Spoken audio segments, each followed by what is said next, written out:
Alright guys, back and more Fist North Star. I'm listening to my Yakuza series ranking.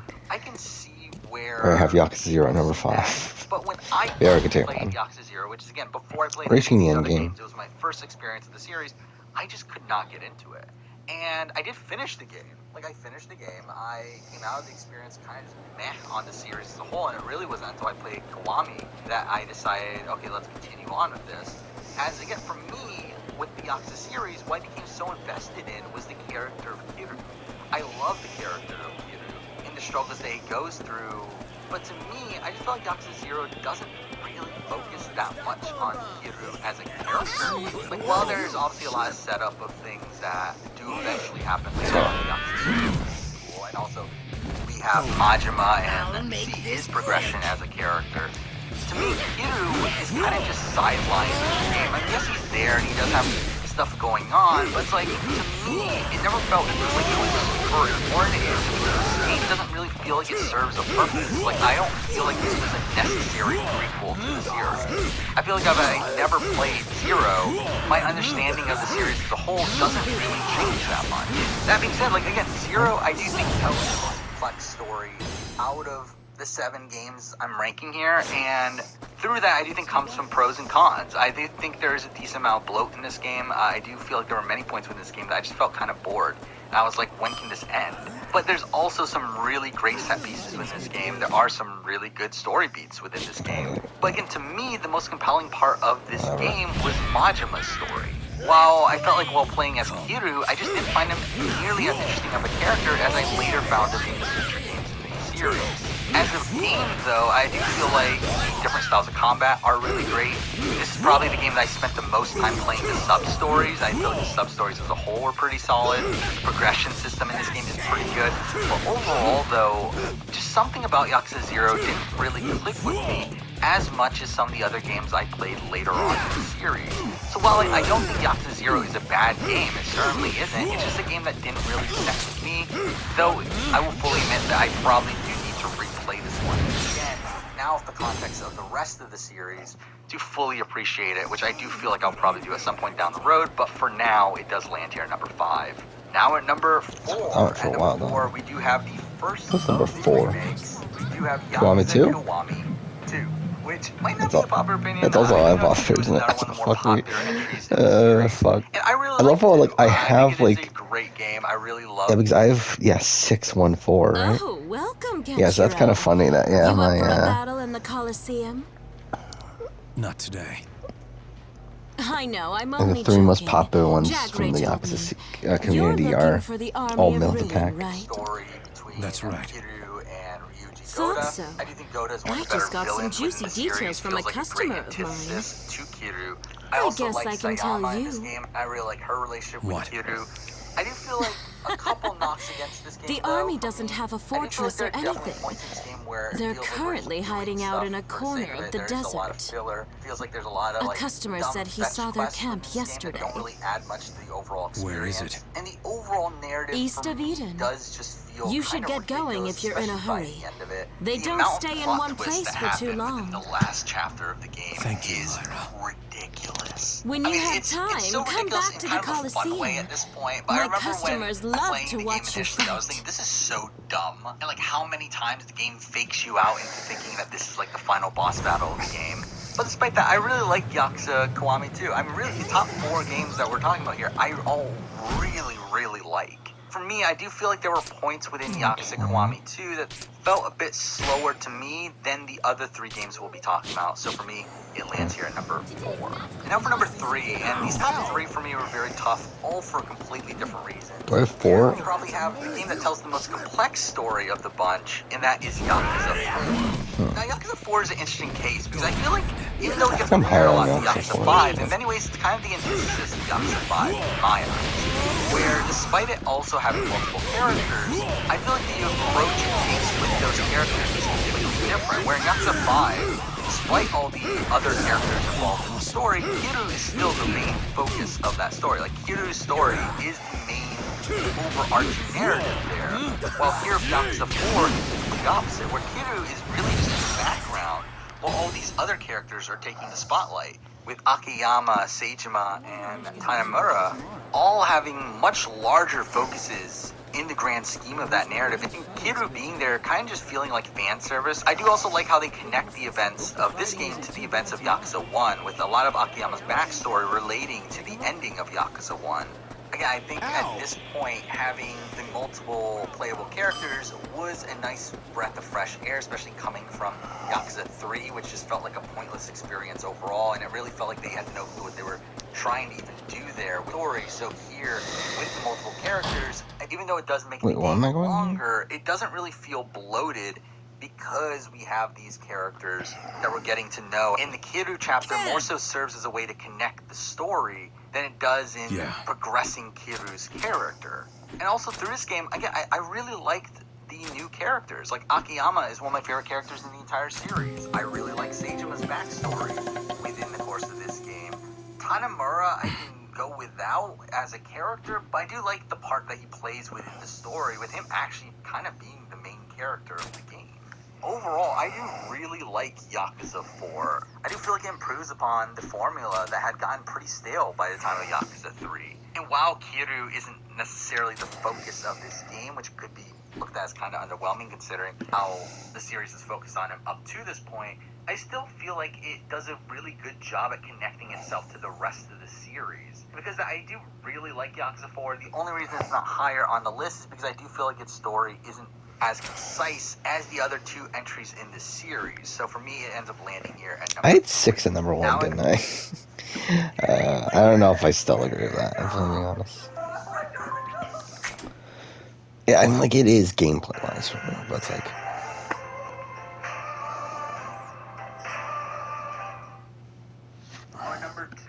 At number 2, again, the top 2 here were very, very close for me. But here, at number 2, I do have Yakuza Kiwami. Essentially Yakuza 1, which I've seen a lot of people be pretty down on, both the original and the Kiwami version. I see a lot of people down-talk the original Yakuza as being a story that's less complex than the rest, and because of that not being as good. And then I see a lot of people talk about the Kiwami version being a really dumbed-down version of Yakuza 0. And I will say to that, I agree with those sentiments. I do think Yakuza Kiwami is less complex, but I think it's better because of that. I do think it being as focused of an experience as it is why I really enjoy it. I really like this story of Kiryu, this guy that takes the blame for a crime he didn't commit, only to leave prison to find out that the people he spent that time in jail for are, one, Nishikiyama, someone who has become a radically different person, and then you have Yumi, who has disappeared, and you spend a lot of the game trying to find Yumi. And eventually this leads to us meeting up with Haruka and building the bond with Haruka. That really becomes one of my favorite elements of this series. I do love the relationship between Kiryu and Haruka, and some of my favorite plot elements of the entire series revolve around them. To me, this is the game in the series that feels the most focused and concise. But the thing that I will agree with as a knock against it is the sentiment that it is a dumbed-down version of Yakuza 0 from a gameplay perspective. You can definitely tell that the Kiwami version here is essentially them taking Yakuza 0 and just putting Yakuza 1 story into it. Like, it pretty much is the same game, and that is a massive knock from a game standpoint, and is a lot of the reason why I can't have this game at number 1. Like, because even though I probably enjoy the narrative of this game more than any other game in the series, and to me personally, this game has the most notable moments of the series for me. Through, again, Kiryu meeting Haruka, we have Kiryu and his fight with Nishikiyama, we have all the Chiku stuff at the end, we have the stuff with Yumi, we have us meeting Dante. With so many elements of the story that I really do love, the gameplay is so bare bones that I really cannot justify putting this any higher, despite how much I do actually really love this game. So, at the end of the day, Yakuza Kiwami does have to land here at number 2. Now, number 1, the best game in the Yakuza series, for me, is again another opinion that I don't think most people agree with. But again, for me, this ticked off all the boxes I wanted to tick off, at least conceptually, though I did find certain elements of it pretty underwhelming. But overall, we actually have the money. Still the best game in the series, and that is Yakuza Song of Life. And again, for me, I think gameplay-wise, this is the best game in the series. I think with the new Dragon engine, it really made the city of Kamurocho and eventually Onomichi feel really alive. I feel like the way that you don't have loading screens when entering buildings anymore. I think that really livened up the open world. Being combat-wise, I had the most fun with the combat system of this game. Like, while it's not technically the best, I think Yakuza 0 had a technically better combat system. I did think Yakuza 6's combat system allowed for a lot quicker fights, and I just enjoyed them a lot more. And narratively, I love what they did here conceptually. I think what they did was connecting this game to the plot of the original game, with Kiryu once again coming out of jail and having to figure out what's gone on since put in jail. Again, a similar sort of story to what we saw from the first game. I think that was really great. I think basing this game's plot around figuring out what happened to Haruka, I think that's fantastic as well. However, I do think there's issues there in the sense that I do think this game kind of abandons a lot of characters that were prominent in the series beforehand. Again, with Majima, Seijima, and Daiko all being arrested over the course of this game's events, it is kind of underwhelming that they don't play a part within this game. Though I was pretty happy with the roles that Date and Akiyama both played in this game. But really, a lot of this game does focus on new characters. And again, for a final installment in the series, I do find that kind of underwhelming. Like, again, if this was like Yakuza 4 or Yakuza 5, it's fine, whatever. But as a game that portrays itself as the final game for Kiryu, I do find that underwhelming. And also, the ending that Kiryu gets in this game, I'm still very mixed on. I really don't know how to truly feel about it. I just don't feel like they executed properly. I feel like the way they executed makes me feel very rushed. It doesn't really end with me feeling very satisfied with where Kiryu ends up. It seems kind of out of character for him in many ways. I don't know, I'm still very conflicted overall with how I feel about this game's story.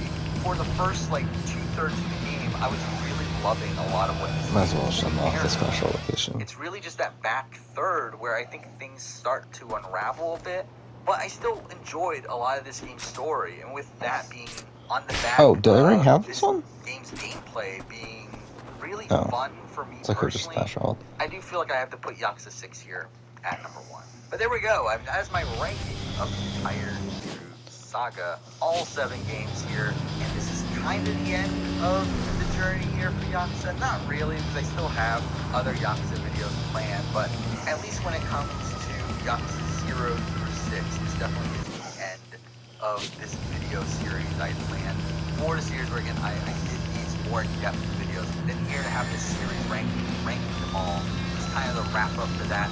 Now I will say that I really liked the video where I did this Yakuza 0, because I do feel like my opinion would change on it quite a bit after replay. But again, that is not for the immediate future, that is for some time down the road. But for now, that is the video series. Thank you for watching. So, I'm probably the only person that watched the entire video from beginning to end, which is funny. Because it's still only at like 30 views, not even that. Oh, whatever. Again, I want to make it. That is what it is. As long as I don't lose, like, really for me, if these video game videos at this point, it's like, as long as I don't lose subs, or like, yeah, I mean, I guess, yeah, as long as I don't lose subs over the course of those days, I'm fine with it.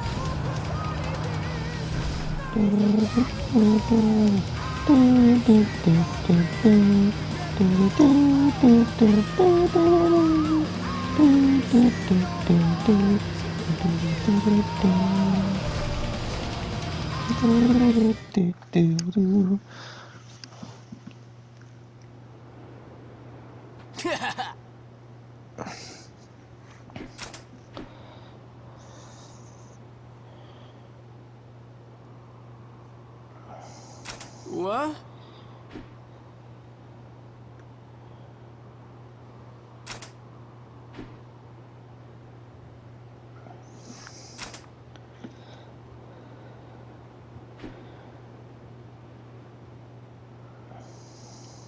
What?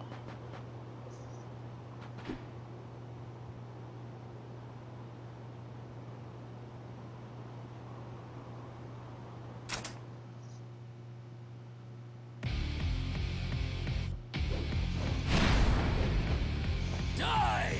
I'll be your opponent. I could kill you right now.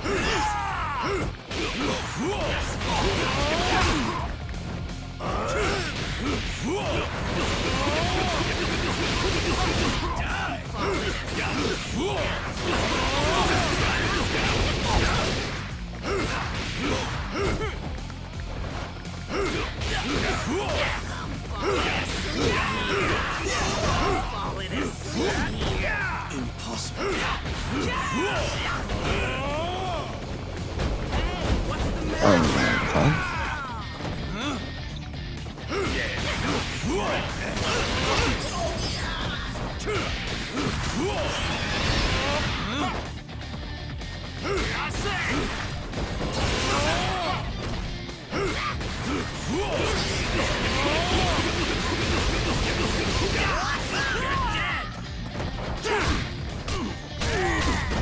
Okay. I'll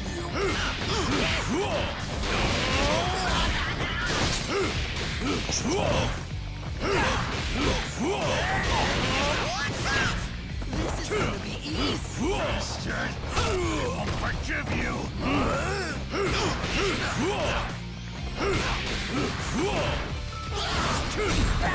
I just I stopped listening to podcasts, didn't I? Oh, so I might as well start doing that again.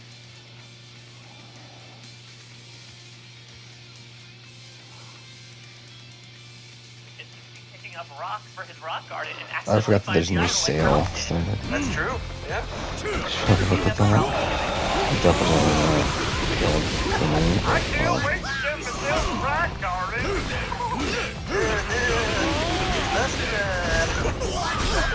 You got Russell up there? Got a bunch of little butt extrusions. So anyway, Ralph and Sarita go back to Zapatera after Russell's gone now. They all just mock Russell. It's all they do is mock Russell. But Sarita does point out, by the way, Russell somehow weaseled out that Ralph had died or whatever, blah, blah, blah. Russell kind of came away on missed the timing. and Stephanie and Chris is kind of laugh over the side, but although I do want to point out one thing, this it's often been said that there's 6 Zapatera and 2 girls off to the side, but if you pay attention, these 2 girls, Stephanie and Krista, are actually, they look like they're fairly close to the older members, and I don't think it's quite as drastic as what you think it is. Notice they often will clap so Julie and Mike are probably the peacemakers in the middle. Oh, shocker that Julie's in the middle and goes back and forth. That doesn't align with anything we said about her. Anyway, I just wanted to point that out. It's probably not as drastic as what you think it is because I think Mike and Julie have a good working relationship with these young girls. It's the more talking shit about everybody. David Murphy. Yeah, we haven't mentioned him much yet, have we? He's a contestant on Survivor. Well, he's gonna have one bigger moment. Alright, so here's really the end of the episode. It's going to be Ometepe is going to lose this episode. It's going to be either... Wait, no, they don't lose to the Tribal Council.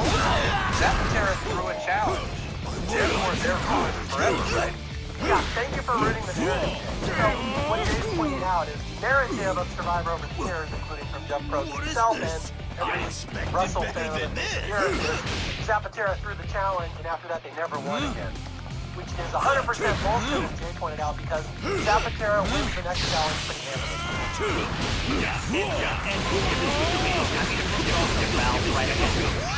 On his challenge at NXT, where they had to like get through a Oh my god. seems like Oh, we actually got saved by that.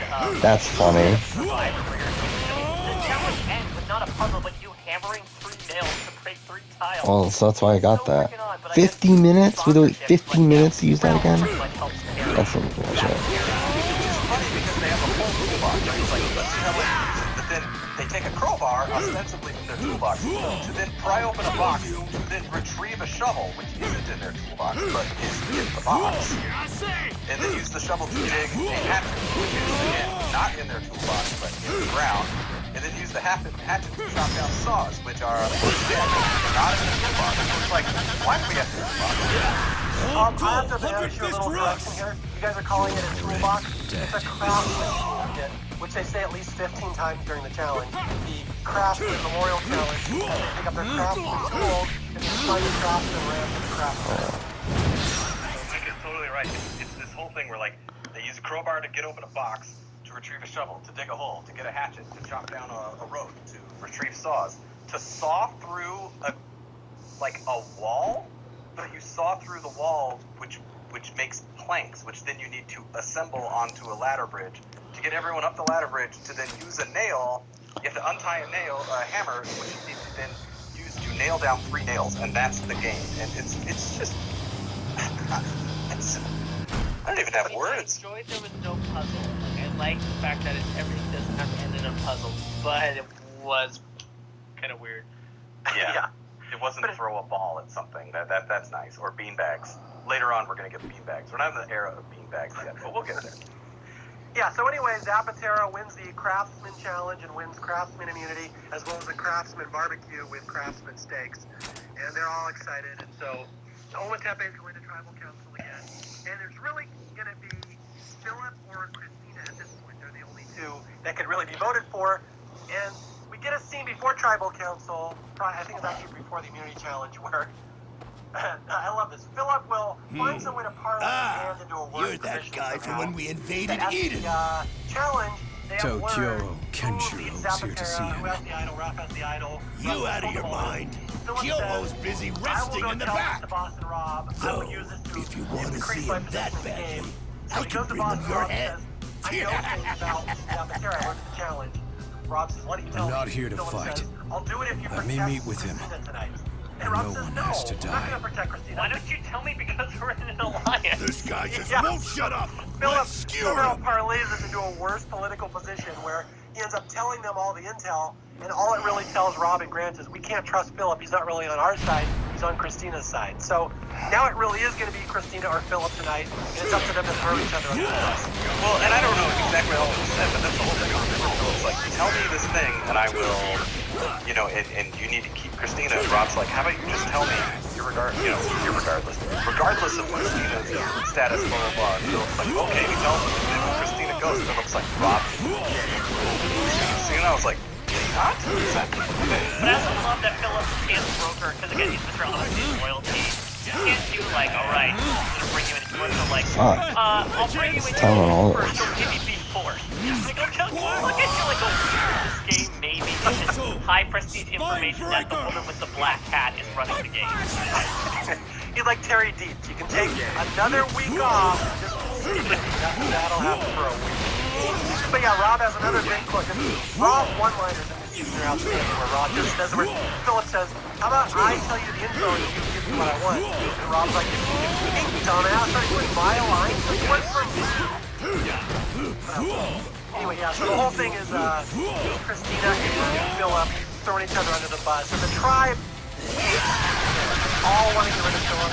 Grant, the girls, all cannot stand Philip. But Rob's going to use a little of his capital here. He wants to protect Philip, because Philip is like his ace in the hole. I could use him as a vote later. There's more? He somehow pushes them to Christina. Oh, is this? Oh no, and it's like a Yakuza I don't thing. want her around. Rob throws his weight a little around. Yeah, but there's also this weird scene, right, where she's like, it can't be. Gotta be with that. And Natalie's like, oh, it's weird that we have the idol that she not. Either way, she was a dead woman, essentially. Unless Philip massively screwed something up, she was always going to be the third person voted out here. Yeah. That was the thing. She was dead that first day when Rob spotted her looking for the And that's what happened. It's a very close vote. I kind of forgot it was so close. It was 4-3. There really is a little bit of a split, but Christina does go home. Rob gets rid of, again, he got rid of Matt, who was a huge threat to him earlier. He gets rid of Christina, who he knows is another huge threat to him earlier. And he honestly, there aren't too many threats left, although maybe you could argue Grant and Andrea probably at this point. But he's slowly but surely getting rid of people that can get rid of him. And that's the end of the 4th episode, although this is quick.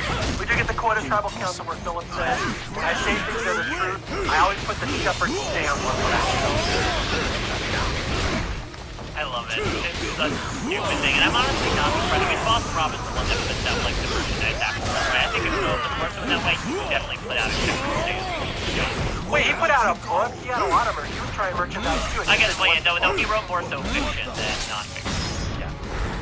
But in a way, like, again, it's a logical thing. Like, I think, you know, when you look at Coach, because we're paralleling Coach with this, but like, Coach was like, I want to bring this forward, you know, and it's this whole thing, like, you know, he's just looking for, you know, people that he finds worthy in some way, but, you know, what Coach finds worthy is questionable on all these sorts of things, right? But Philip is all about, like, I work with somebody like this, where Philip's like, do not lie to me, you know, like, I want people who are going to be, who have integrity and whatnot. That is what is important. So with all the window dressing that Philip is, he's like, I want to be in an alliance where I am not lying and people are not lying to me. It is this sort of, you know, honesty and integrity that we have, which will move us forward, right? And so with Philip, he doesn't have a long leash. right? So it's one of those things where, like, the minute he senses you're lying to him, it's, you have lied to me, you are done.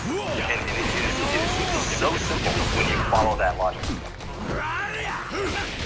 But that's to his detriment because Rob, Rob just plays games like that. They're so honest. Oh, yeah. Rob is just going to toy with him, and Philip should be next. It's to either his credit or a lot of lucky things that happen in the game that he's not next. Philip's going to go surprisingly far, but at this point he should be next. It should be the 5, whatever the Ometep is against him. But yeah, that's where we stand at the end of episode 4. We got Cena headed off to Redemption Island to face Matt in a duel, and that's where we stand. It looks like at this point in the game, Zapatera is probably going to win. They're the dominant tribe. And if you look at them, it looks like someone like you might have probably going to win. And I think that's it for this episode. We never did eulogize Russell, but I realize as I'm going, I don't really want to. I don't care. I want Any last to, words? and I also don't want to. So Impossible. Anybody want to say anything about Russell that we have not mentioned? I was gonna pull a major league. Be like, got any other words? No. Not the best color man in the league for nothing. Alright, so I think that's it, Mike. We yada-yada'd over you. Anything to say about Russell? no, I mean I think season took a big hit for him. He even says, this is the last time that I'm going to be playing. Like, it was very clear this was just a big shutdown mistake for Russell. And like you said, it was sort of like a damned if you do, damned if you don't. Russell fans were like, oh, this is such an awesome watching. Russell haters were like, yes, but now at least we're like this really sucky season. So again, we're looking at the good things right now, and we shall see what's to come in the next match. Yeah, it's funny. I haven't watched episodes like 5 through 10 in a while. I just remember the Matt Elrod storyline. Honestly, don't remember what happens in the next episode. So I'm kind of cringing now with the way you guys have built up how crappy the next episodes are. Like, our part 2 may not be quite as fun. Yeah, the merge episode is the other highlight of the season. I would say the first 3 episodes and the merge episode are by far the best part of the season. Everything else around that, maybe not so much. Oh shit. Although we have not had nearly enough Jessam Herring yet on this podcast. Exactly. Yeah, more will come out, I'm sure. I wouldn't say we've been missing it. Okay. Anything else to add before we sign off for this one? I think we've done a pretty good What the job fuck? with 4 surprisingly fun episodes in this season that everyone seems to hate, but like, I honestly enjoyed myself with these ones. This is a fun start to a season. At this point, Redemption Island had not really done anything wrong in this season. I'll take your silence to mean you agree with me. Good. Alright. So, I think that's it. Until next time, Okay. thank you for listening. I need to go to the bathroom anyway. I'll be back in a second. I'm Jay Fisher.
We are back.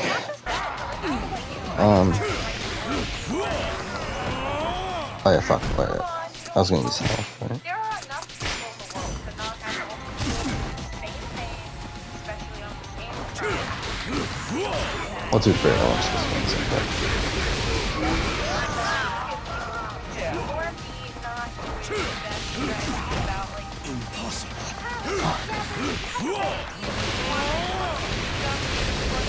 The most important way. There's every sentence that Fuck, I missed the time. Oh wow, that was bad. you know, that's what the girls were. Oh, haha, girls, they could be so silly. Girls and their gossip or whatever. Stop. It's a little hard.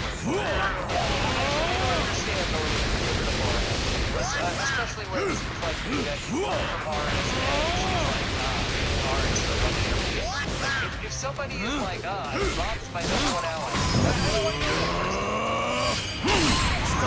Splitting slot. We're going to be viewed as like a power pair with Laura M. I think we'll end here. But is that Next really episode, continue on. in the I don't think we'll text? Like, did anybody say that?